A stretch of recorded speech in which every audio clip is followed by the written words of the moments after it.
Shalom, bien-aimés dans le Seigneur.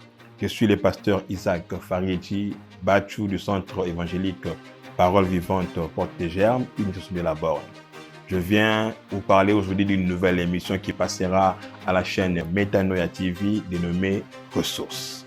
Ressources est une émission d'information et de formation chrétienne qui nous donnera les équipements nécessaires pour le bien-être holistique. Shalom, shalom, bien-aimés dans le Seigneur. En tout cas, je suis dans la joie de me retrouver encore dans vos maisons, partout où vous vous trouvez en train de nous suivre pour notre émission Ressources. C'est aussi votre émission Ressources, une émission d'information et de formation spirituelle holistique. Ça veut dire nous touchons tout l'être et dans tous les domaines.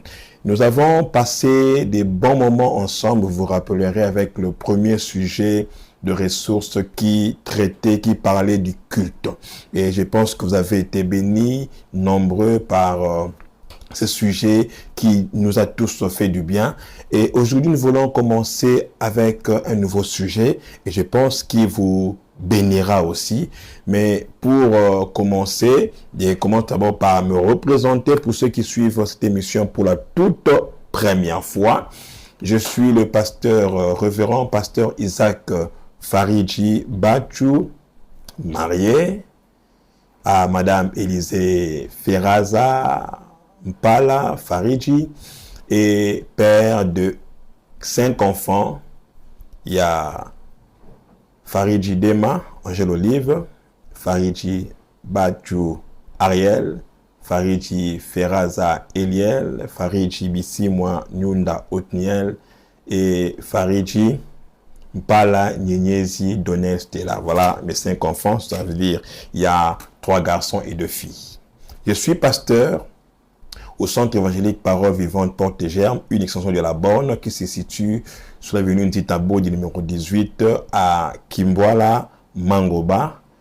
Et je suis aussi enseignant, chef de travaux à l'Institut facultaire des Assemblées de Dieu du Congo, et où nous donnons des cours à caractère théologique, un cours doctrinal. Nous parlons des 12 vérités fondamentales pentecôtistes ou encore d'Assemblée de Dieu. Alors, aujourd'hui, nous voulons parler d'un sujet important, mais nous allons dire d'abord 2 versets qui nous introduiront dans ce nouveau sujet important, mais aussi un sujet qui est doctrinal. Vous comprendrez, et ça fait partie des 12 vérités fondamentales et qui soutient tous ceux qui sont pentecôtistes et particulièrement nous qui sommes des assemblées de Dieu. Le premier verset, c'est dans le livre de Matthieu, chapitre 28, versets 19 à 20. Et le deuxième sera dans Luc, chapitre 22, 7 à 20. Matthieu, chapitre 28, 19 à 20, la parole déclare ceci. « Allez, faites de toutes les nations des disciples. Baptisez-les au nom du Père, du Fils et du Saint-Esprit. Et enseignez-leur à garder tout ce que je vous ai prescrit. Et voici, je suis avec vous tous les jours jusqu'à la fin du monde. » Le deuxième verset, c'est dans Luc 22, 7 à 20, une longue lecture. La parole déclare ceci. « Le jour des pains sans levain, où l'on devait immoler la Pâque, arriva. Et Jésus envoya Pierre et Jean en disant, « Allez préparer la Pâque afin que nous la mangions. » Ils lui dirent, « Où veux-tu que nous la préparions ?» Il leur répondit, « Voici, quand vous serez entrés dans la ville, un homme portant une cruche d'eau vous rencontrera, suivez-les dans la maison où il entrera. Et vous direz au maître de la maison, le maître te dit, où est la salle où je mangerai la Pâque avec mes disciples? Il vous montrera une grande chambre haute, aménagée, c'est là que vous préparerez la Pâque. Ils partirent, trouvèrent les choses comme il leur avait dit et préparèrent la Pâque. L'heure venue, il se mit à table et les apôtres avec lui. Il leur dit, « J'ai désiré vivement manger cette Pâque avec vous avant de souffrir, car je vous le dis, je ne la mangerai plus jusqu'à ce qu'elle soit accomplie dans le royaume de Dieu. » 17. Il prit la coupe, rendit grâce et dit, « Prenez cette coupe et distribuez-la entre vous. Car je vous le dis, je ne boirai plus désormais de fruits de la vigne jusqu'à ce que le royaume de Dieu soit venu. » Ensuite, il prit du pain et après avoir rendu grâce, il le rompit et leur donna en disant, « Ceci est mon corps qui est donné pour vous, faites ceci en mémoire de moi. » De même, il prit la coupe après le repas et la leur donna en disant, « Cette coupe est la nouvelle alliance en mon nom, en mon sang, qui est répandu pour vous. » 21. Cependant, voici, celui qui me livre est à cette table avec moi. Le Fils de l'homme s'en va selon ce qui est déterminé, mais malheur à cet homme-là par qui il est livré. Amen. Voilà, les deux textes que je viens de lire nous présentent les deux sacrements que le Seigneur avait laissés avant de s'en aller au Père, à savoir le baptême et la Sainte Seine. Avant de partir, il a laissé ces deux sacrements que nous devons faire par rapport à ces directives. Et dans Matthieu 28, 19 à 20, quand nous lisons, il y a trois choses que Jésus a demandé à ses disciples de faire. Premièrement, il dit de faire des disciples. Deuxièmement, baptiser les disciples. Et troisièmement, enseigner ou former les disciples. Quand on parle des disciples, le mot disciple vient du latin discipulus, qui veut dire élève. Donc ceux qui sont des élèves de Christ, qui suivent les enseignements et directives du Seigneur, autrement dit, c'est ceux-là qui croient, qui reçoivent le Seigneur comme Seigneur et Sauveur, qui reçoivent en Christ Jésus comme Seigneur et Sauveur. Ce sont ceux-là qui sont les disciples. Alors, à ces disciples, Christ a dit, faites des disciples. Allez dans le monde entier, faites des disciples. Ça veut dire évangéliser, gagner les âmes, c'est les grands mandats. Et toute église est appelée à faire ce travail. Et tout chrétien doit savoir que nous sommes sauvés pour sauver. Christ a fait de nous de nouvelles créatures afin que nous aussi puissions impacter dans les mondes et gagner les âmes. Alors, nous sommes appelés à exécuter le grand mandat qui est de gagner les âmes, amener les hommes perdus vers le Seigneur, faire les disciples. Mais ne pas s'arrêter à faire les disciples. Quand quelqu'un devient disciple, il faudra le baptiser. Et quand on baptise, il faudra par après aider quelqu'un, la personne à grandir dans la foi, et cela se fait par les enseignements, la formation qui se donnera. Et voilà les trois éléments, les trois ordres que Jésus avait laissés à ses disciples dans Matthieu chapitre 28, 19 à 20. Je répète, faire les disciples, baptiser les disciples et aussi former ou enseigner le disciple. Alors, dans notre nouveau numéro, notre nouvel enseignement dans l'émission Ressources, nous allons parler spécialement du premier mandat que Jésus avait demandé aux disciples de faire, qui est de baptiser. Alors, nous parlerons du baptême d'eau. Comme je l'ai dit tantôt, c'est un enseignement doctrinal. Le baptême, la différence du baptême se fait voir par rapport aux églises, aux communautés, par rapport aux doctrines que soutient chaque communauté ou chaque église. Il est important que nous puissions en savoir plus, savoir c'est quoi le baptême d'eau et parvenir à évoluer ainsi. Alors pour cela, je vais me baser sur un de mes livres, le premier livre que j'avais écrit, qui est aussi intitulé « Le baptême d'eau ». Un enseignement clair et profond sur le baptême biblique. Voilà le livre. Et pour ceux qui voudront l'avoir, c'est disponible déjà à la Porte des Germes, là, à l'église, ou encore à la Ligue pour l'étude de la Bible, là, vers Cato. On peut l'avoir à $10 simplement. Et vous pourrez procurer cet enseignement que nous sommes en train de nous donner aujourd'hui. Il est important de savoir c'est quoi le baptême. Alors, pour commencer, je vais nous donner un peu qu'est-ce qui m'avait motivé au départ de parler ou d'écrire un livre sur le baptême d'eau. Alors, j'étais baptisé en 1997 par le pasteur Schubert, Papa Schubert à l'époque, dans l'église Philadelphie que dirigeait mon feu père, pasteur Bachou Kabesha Boni. Et lorsque j'ai été baptisé au départ, comme toute église, nous avions reçu des enseignements.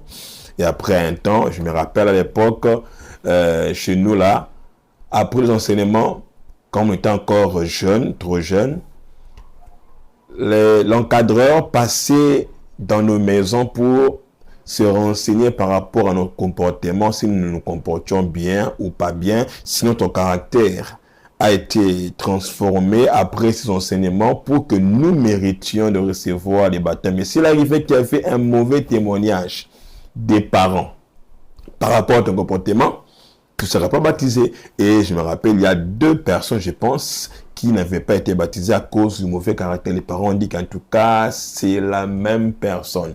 On ne sait pas voir l'ancienne et nouvelle personne et il a manqué comme ça. Alors, après le baptême, il y a un vieux qui fréquentait la maison, même aussi l'église, sans pour autant être vraiment un disciple.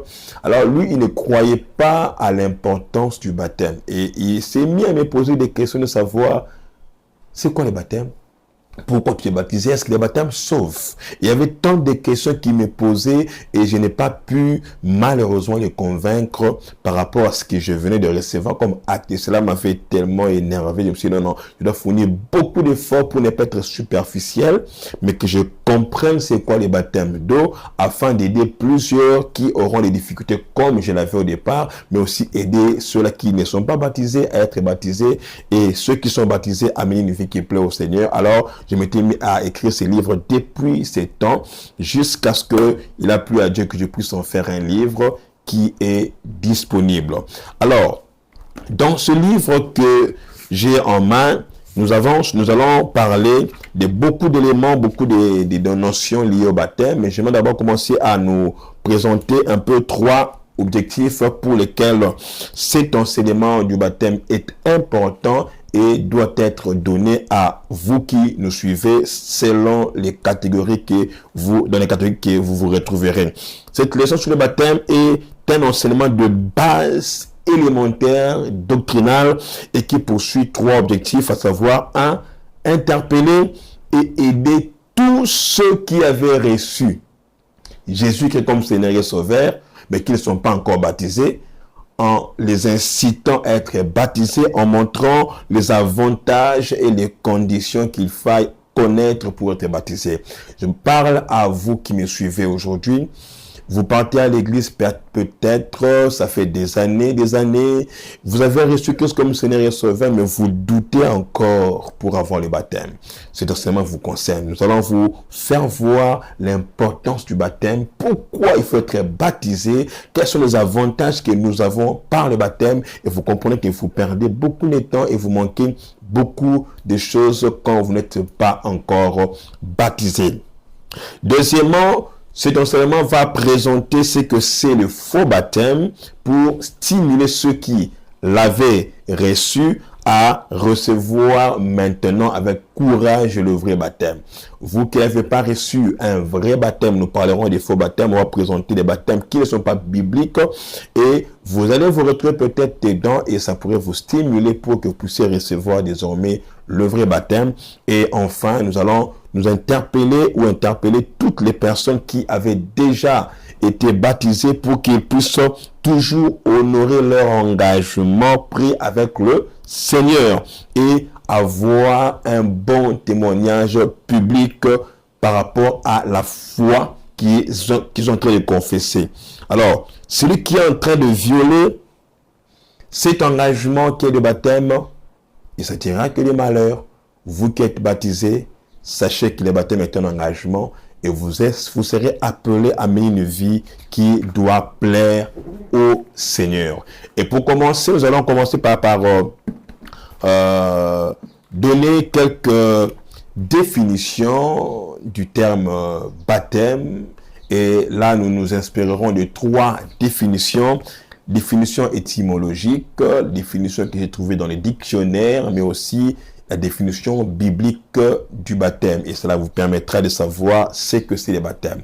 Alors, étymologiquement, le mot baptême vient du grec baptizo, qui veut dire plonger, immerger, submerger. Et nous comprenons que lorsqu'il faudra parler du baptême, nous devons avoir la présence d'une eau profonde, qui coule ou qui ne coule pas, mais d'une eau profonde.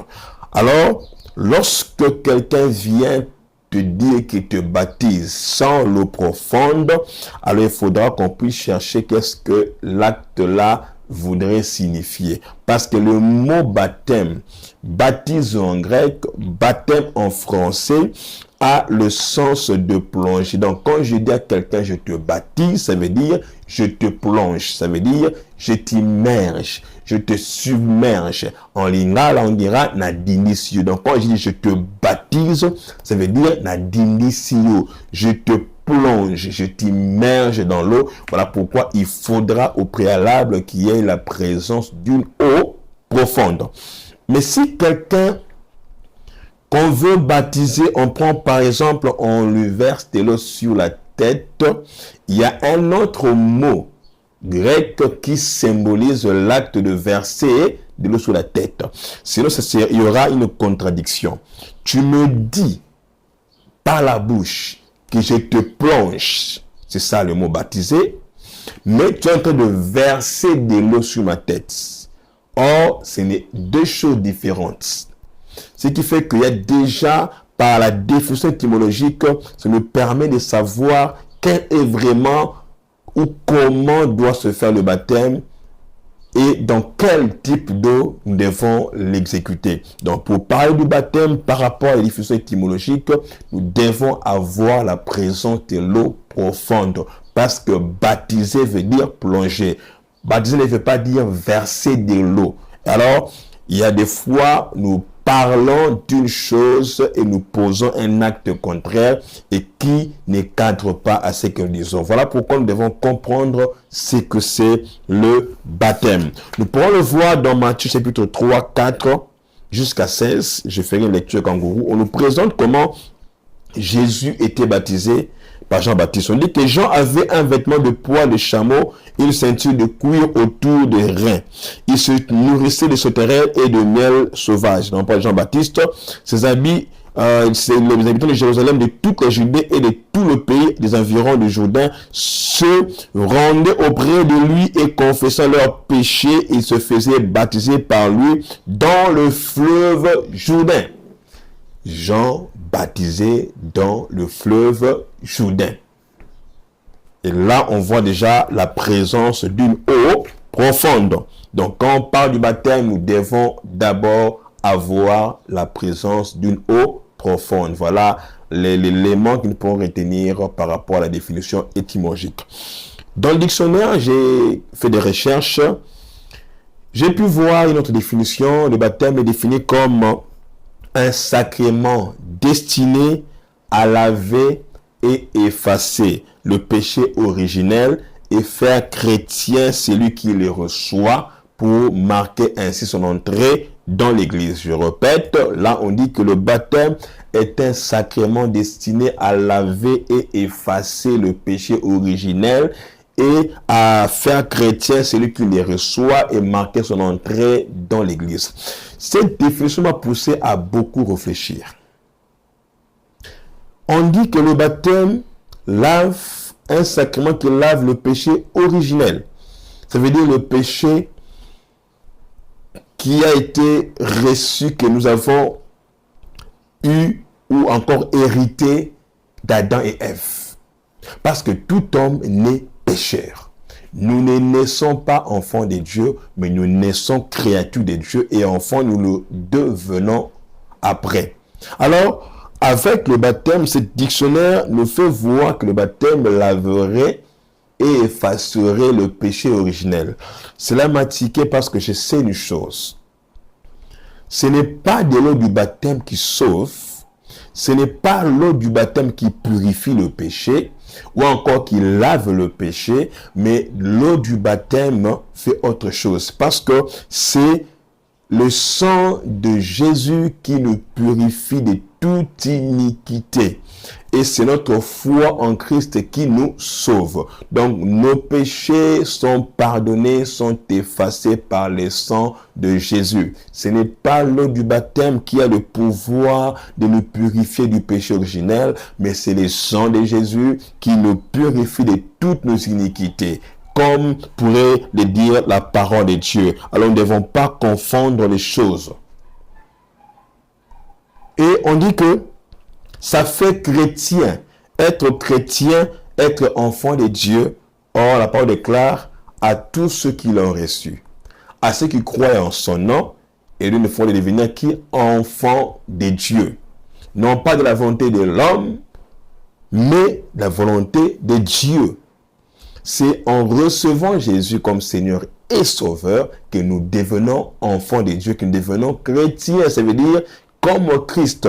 Et c'est un travail qui se fait à l'intérieur de nous. Une nouvelle créature devenons, nous sommes régénérés par le Saint-Esprit. Alors, on voit que toutes ces histoires ne concernent pas le baptême. Au fait, le baptême n'est pas un acte qui fait de nous des chrétiens, mais le baptême est réservé aux chrétiens. Le baptême ne sauve pas, mais le baptême est réservé pour les personnes sauvées.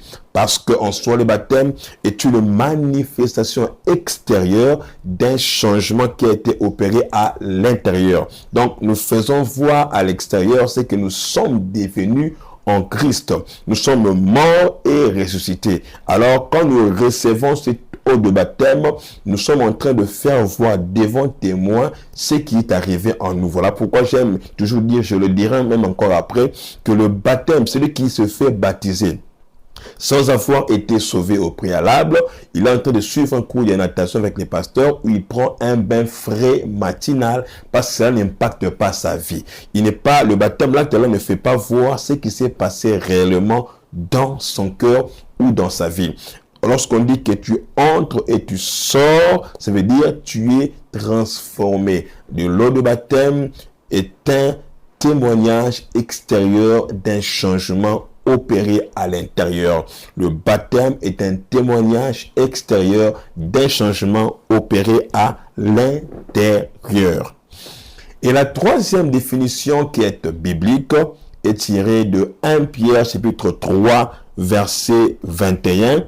1 Pierre chapitre 3 verset 21 où on nous dit, où on définit le baptême comme un engagement d'une bonne conscience envers Dieu. Et c'est ce qu'il faudrait même retenir comme brève définition. Quand on vous demande c'est quoi le baptême? Le baptême est un engagement d'une bonne conscience envers Dieu. Autrement dit, en lingala, komi pe sayamutu o azali ko se reprocher et le komoko te. Donc, quand tu veux être baptisé, rassure-toi que tu te reproches de rien, que tu as eu à régler tout ce qui est réglé au départ. C'est pourquoi même quand il y a enseignement du baptême, on s'arrange à ce que tous ceux qui suivent ces enseignements soient vraiment des personnes qui avaient reçu Christ comme Seigneur et Sauveur, parce qu'il y a ceux qui viennent par influence, les amis vont se faire baptiser, et comme on donne des enseignements avant, ils suivent les enseignements. Alors nous profitons pour ceux qui viennent par influence, après les enseignements, qu'ils comprennent que ce n'est pas un acte avec lequel il faudra blaguer, mais c'est un engagement d'une bonne conscience envers Dieu. Nous sommes là, nous engageons. Alors, il ne faut pas prendre à la légère cet engagement que nous prenons avec Dieu. Donc, nous devons considérer de tout notre cœur l'acte que nous allons recevoir, qui est le baptême. Alors, parlons un peu de la préfiguration du baptême. Oui, nous voyons le baptême qui est donné au Nouveau Testament et jusqu'à aujourd'hui, mais vous comprenez que depuis l'Ancien Testament, il y avait une image qui préfigurait le baptême que nous sommes en train de recevoir. Déjà, bien avant, Dieu avait commencé à annoncer le baptême qui serait reçu après. Avant l'ère chrétienne, nous voyons dans la Bible où le Nouveau Testament et l'Ancien Testament plusieurs images du baptême. Si nous considérons le baptême comme un signe de passage à un nouveau monde, à une nouvelle humanité. Donc le baptême, c'est comme un passage de l'homme, de l'ancienne vers une nouvelle humanité, une image extérieure qui fait voir notre passage à une nouvelle humanité vers un nouveau monde. Quand on voit ça, nous comprendrons que le baptême a été préfiguré depuis les temps anciens. Lisons Colossiens chapitre 1, verset 12, on dit: rendez grâce au Père qui vous a rendu capable d'avoir part à l'héritage des saints dans la lumière. 1 Pierre 1, 4 nous dit: pour un héritage qui ne peut ni corrompre, ni souiller, ni flétrir, lequel vous est réservé dans les cieux. Il y a plusieurs préfigurations et premièrement, le baptême a été préfiguré dans les eaux du déluge. Ces eaux du déluge étaient une préfiguration du baptême pour la famille de Noé. Vous vous rappellerez, Dieu avait donné un message à Noé pour dire: le mal est tellement nombreux, beaucoup, ça bat le plein dans le monde, alors il aimerait détruire le monde. Mais pour cela, tu devras construire une arche.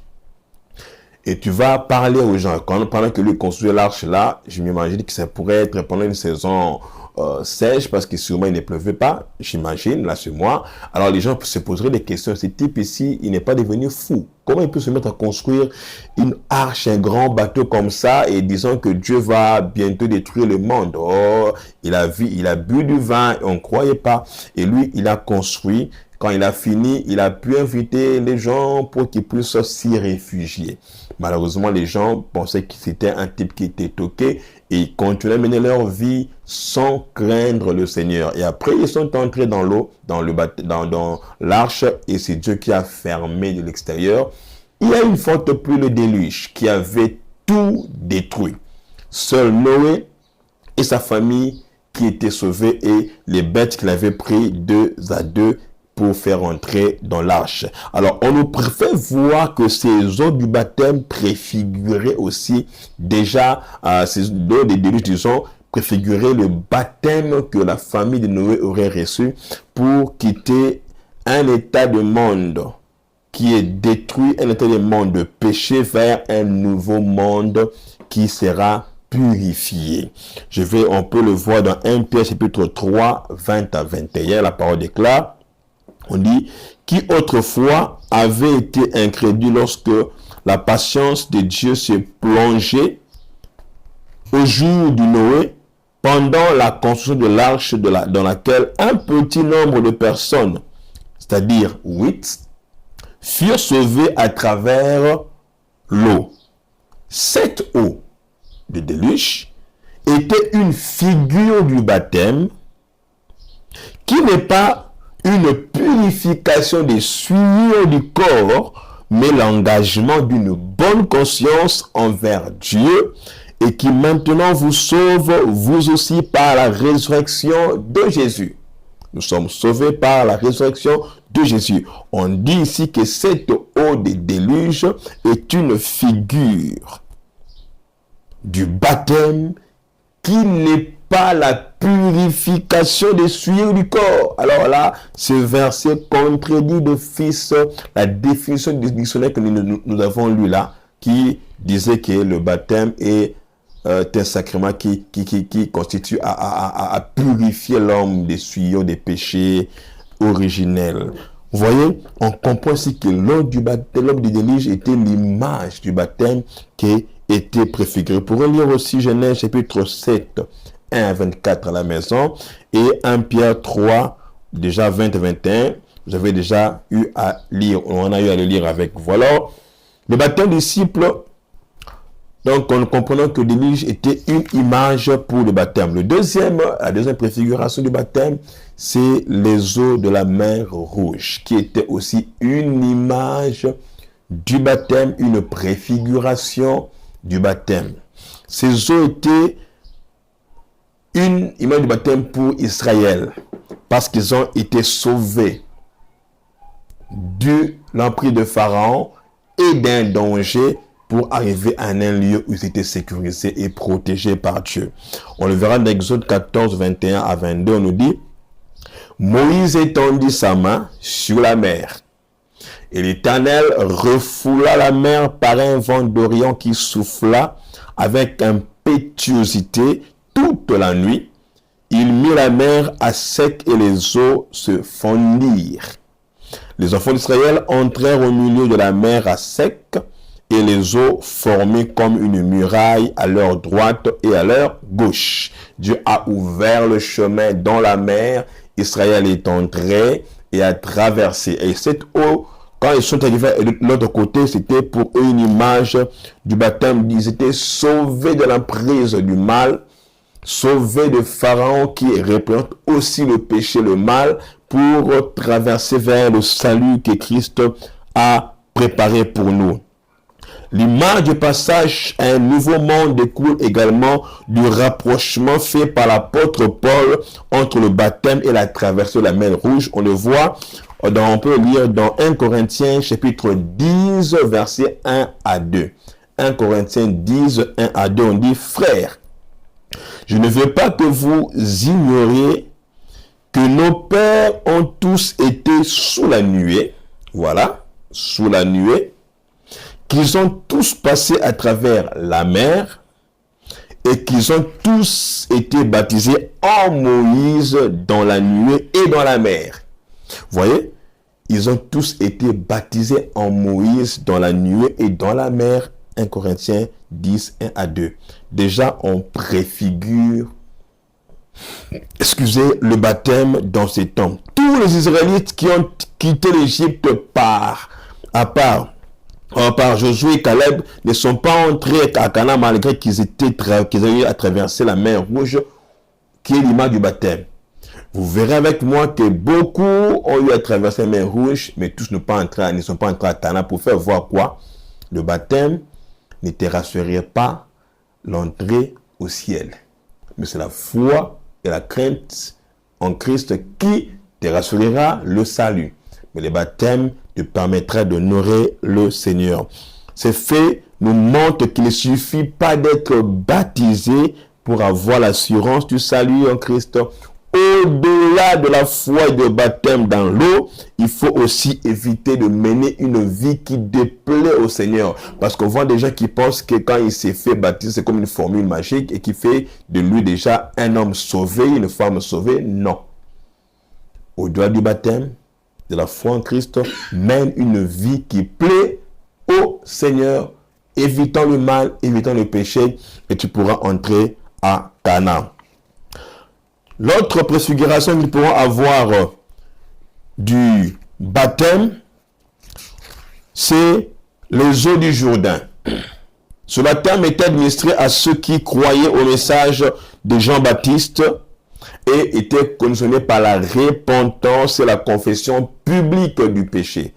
Tu es là, tu as fait péché, tu avais volé, ou tu as couché avec la femme d'autrui, et tu vas venir, ou tu avais tué, tu viens, tu déclares devant le public, devant les témoins, c'est moi qui ai volé, c'est moi qui ai fait ceci ou cela, et tu dis devant témoins, tu te répands et tu confesses de la bouche le mal que tu avais commis, et on te fait baptiser. Ça, c'était le baptême avant le disciple. Le baptême que Jean-Baptiste a donné était déjà un début de ce que nous recevons comme baptême. Ça, c'était pas basé sur la foi en Christ, non. C'était le baptème qui s'est basé sur la repentance et la confession que les gens devaient recevoir ou encore faire avant d'être baptisés. Et enfin, il y a le baptême des disciples de Christ avant son sacrifice. On voit dans Jean 4, 1 à 2, on dit, le Seigneur sut que les pharisiens appris qu'il faisait et baptisait plus de disciples que Jean. Là, on voit que ce n'est pas le baptême de Jean, mais ce sont les disciples qui baptisent. Toutefois, Jésus ne baptisait pas lui-même, mais c'était ses disciples qui baptisaient. Celui-ci était administré avec les mêmes conditions que celles de Jean-Baptiste.